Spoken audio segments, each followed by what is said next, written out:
欢迎回到我的频道，继续上次的 A 酸话题，今天是产品推荐篇。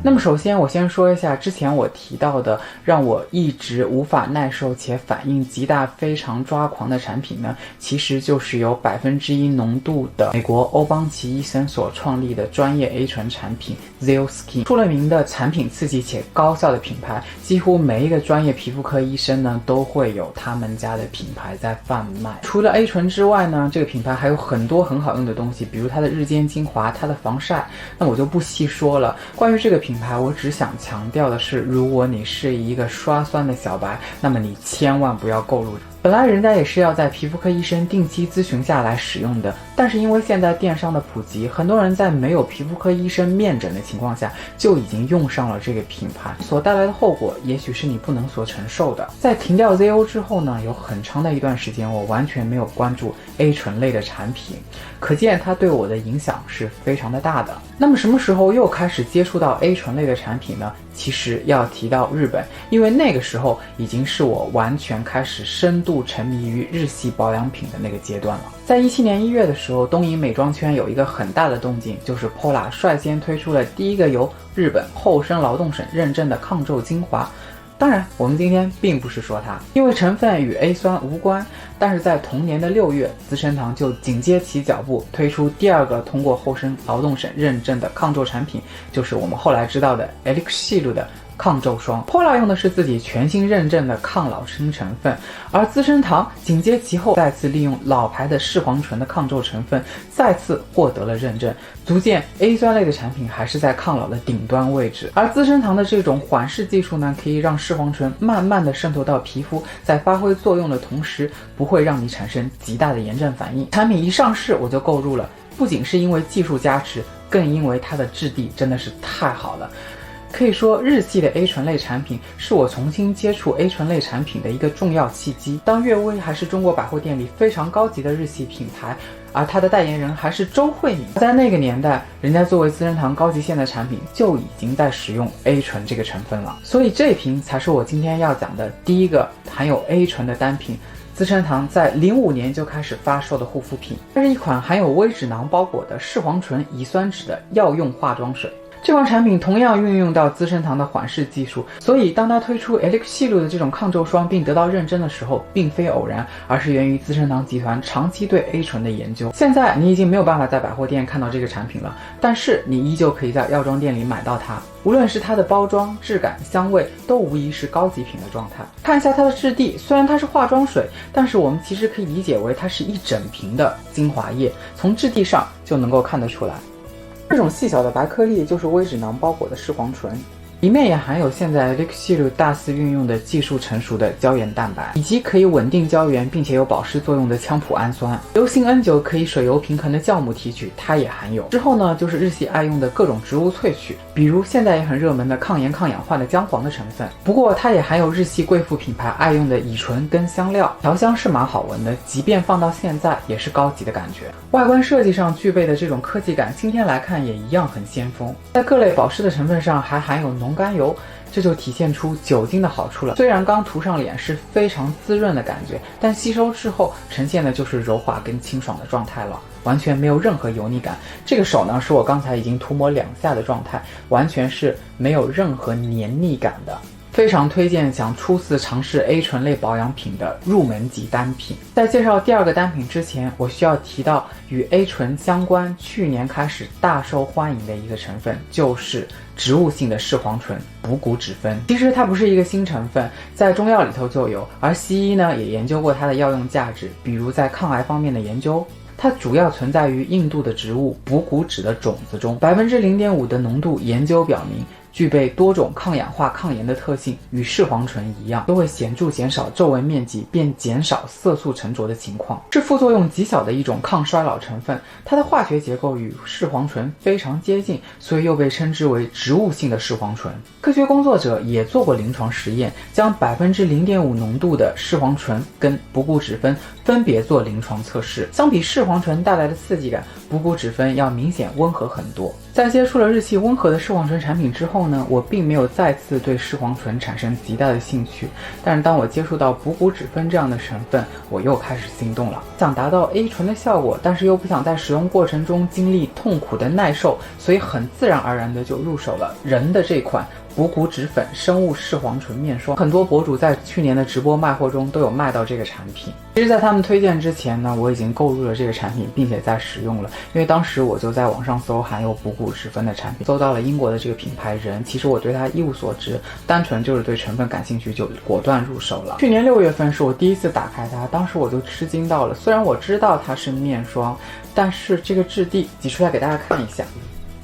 完全就是传统质地的面霜，非常的滋润，但是并不是特别厚重，可以看得出来推开是有水感的这种延展性。作为油皮来说，因为6月份的时候东京已经开始慢慢变热了，所以无法驾驭它的质地，所以我只能把它收起来，等到秋冬的时候再用。在后来的直播中，我看到了很多美妆博主都在强调这款面霜的质地非常的清爽，适合一年四季来使用，但是作为油皮来说是不可能的，你只能在秋冬干冷的时候来使用它。关于它的温和性，之前有提到补骨脂酚在数据上表明，相对于视黄醇它是很温和的，但是并没有说它是完全没有刺激性的。但是在我的脸上真的就是完全没有任何的刺激性，非常非常的温和。所呈现的抗皱的效果呢，并不是特别的明显，因为我想无论是视黄醇也好，还是所谓的生物视黄醇补骨脂酚，它在抗皱的使用上都是需要一定的量跟时间的，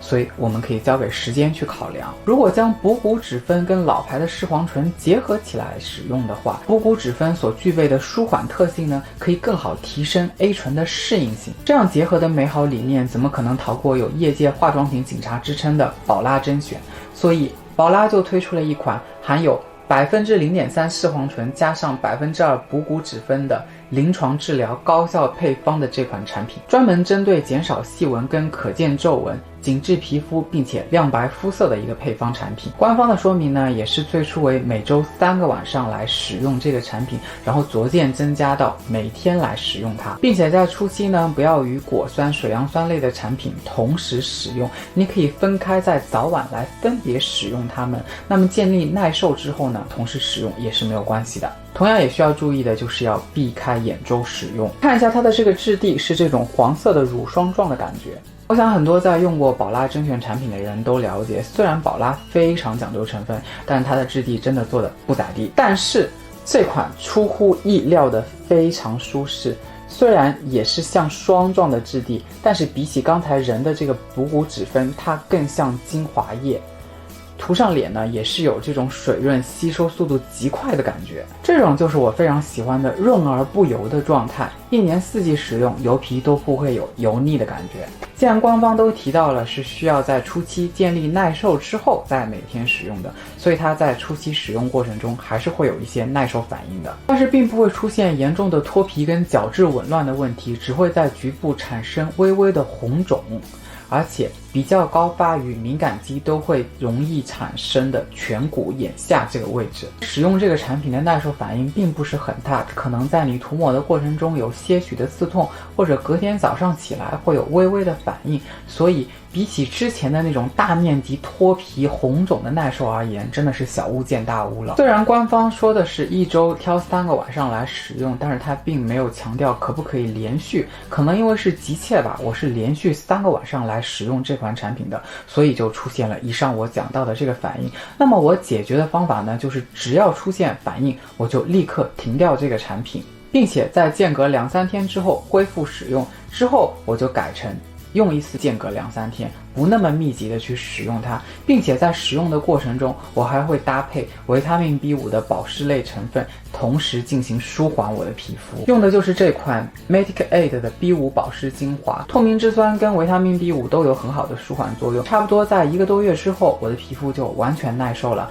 每天使用都不会有任何的反应。在度过适应期的这段时间，我除了使用含有维他命 B5 的精华之外，我还搭配了蓝铜胜肽的修复面膜、蓝铜胜肽的精华，以及含有神经酰胺保湿力的化妆水。如果你打算购入 A 醇的产品使用的话，一定要一并购入这些含有舒缓成分的产品，这样才能以备不时之需。宝拉的这个产品呢，让我再次感受到 A 醇的好，同样让我回想到之前那位达人所讲到的，适合自己的浓度才是最好的，不要盲目追求高浓度。3%的浓度呢，在可以忍受的范围内，同样可以看到细腻的改变。最后的产品呢，应该算是业界的佼佼者吧，在发挥效果的同时呢，非常的温和，而且白天也能够安心使用。来自这款瑞典的小众品牌 Verso。需要感慨现在流行的全民直播文化吧，好像无论多小众的品牌也都因为直播进入了大众的视野，无论是它的外包装还是它的产品本身都是非常简欧风的，是我喜欢的调调。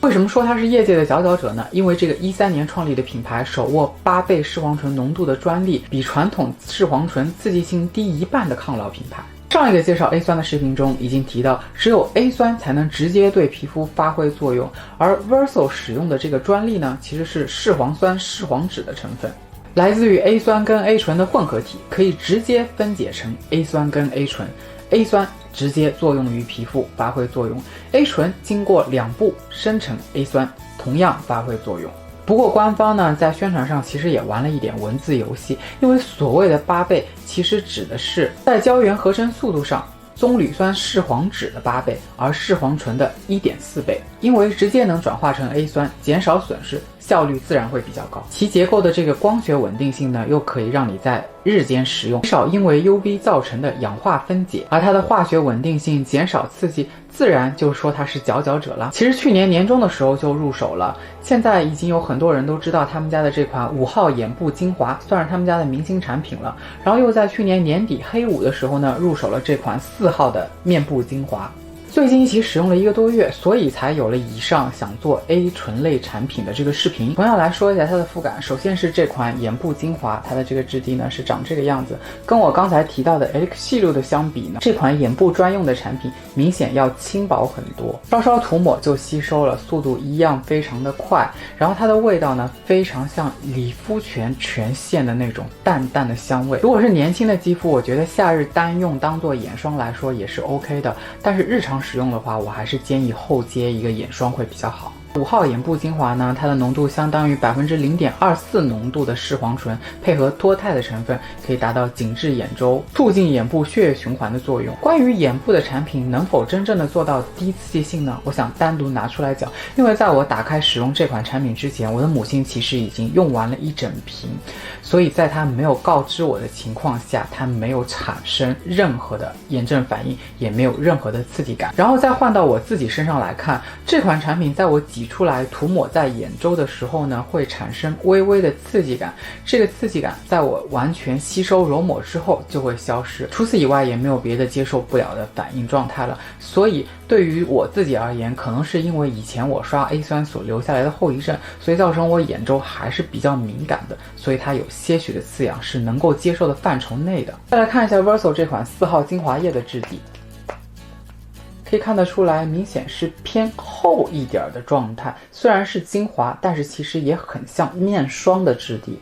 它的这个状态呢，非常接近哈库上一版的这个美白精华。资生堂的哈库是走非常滋润路线的一款精华，所以我说它的这个质地跟哈库非常接近。吸收后的这个滋润度呢，会有持久的这个存在感。相当于 0.8% 的视黄醇浓度，卓越的抗氧化力、姜黄以及多种氨基酸成分的配合，所以它是一款主打浓缩抗老的精华。再回到 Verso 的这个低刺激性的问题，精华是在每天使用的这个过程中，其实还是会有隐隐的刺痛感的，以及两颊微微的泛红，这个跟之前使用 A 醇的产品其实是大致是一样的。但是相比以往的产品呢，这个刺激度是非常的微弱的，比如说当下会有微微的泛红，但是隔天起来这个泛红呢就会消失。虽然品牌有在强调日间使用无压力，但是碍于我自己之前刷酸失败的经验，如果你对 A 酸也有些许的恐惧，你可以参考我，就是我白天还是不会使用的，而日间我会使用带有蓝铜胜肽跟酯化 C 类的抗氧化成分进行修复，更利于晚上 A 酸的发挥。到此为止，我现在所有在使用中的 A 醇类产品就介绍完了，也就是说这些些许的反应呢，并没有再影响我继续使用 A 醇类的产品。从效果上来看呢， A 醇给我带来最大的感受呢，就是皮肤的稳定性。